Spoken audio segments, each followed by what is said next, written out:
Napapaisip ka ba kung bakit ang direktang sali ng Semana Santa sa Ingles ay Holy Week? Ngunit pagdating sa Pilipino, ang tawag natin dito ay mahal na araw at hindi banal na linggo. Dalawa ang posibleng paliwanag kung bakit mahal na araw ang tawag ng mga Pilipino sa Holy Week.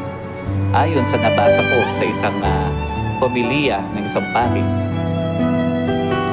ay kanya ipinaliwanag kung bakit tinatawag nating mga mahal na araw ang Holy Week ay ang isang kahulugan ng mahal. Ito ay ang kung paano natin sinasabi sa ating mga mahal sa buhay ang mahal kita. Ibig sabihin, pag-ibig. Kapag sinasabi natin sa isang taong mahal kita, ibig sabihin, mahalaga siya. You are precious. Eka nga, dapat nating tandaan na ang lahat ng ito ay ginawa ni Jesus. Una ay bilang pagsunod sa kalooban ng Diyos. At ang ikalawa ay dahil mahal niya tayo. Sabi nga, everything that will happen within the 7 days is a sign of God's love.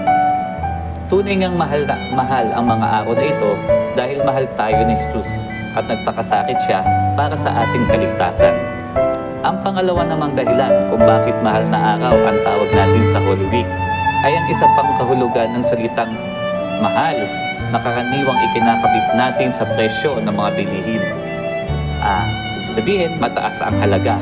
Sa English, expensive. Ang mga ginawa ni Jesus ay hindi lamang nagpapahayag ng kanyang pagmamahal. Ito rin ay nagpapakita kung ano ang naging katumbas ng ating kaligtasan. At ito'y walang iba kundi ang dugo ni Kristo na dumaloy sa krus. Sabi nga, the price of our salvation is not cheap. The price of our salvation is the blood of the only Son of God. Kaya siguro ang tawag ng mga Pilipino sa mga araw na ito ay mga mahal na araw.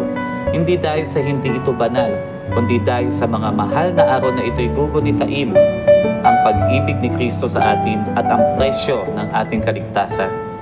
Kaya naman sa pagdiriwag natin ng mahal na araw, sana'y magnilay-nilay tayo para humingi ng tawad at pagsisihan ng ating kasalanan at pasalamatan si Kristo sa kanyang walang hanggang pagmamahal at pagbubuwis ng kanyang buhay para sa atin.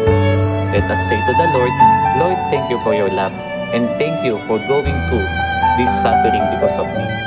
Thank you for giving up your life so that I may have life. And finally say to the Lord, Lord, I love you. Mahal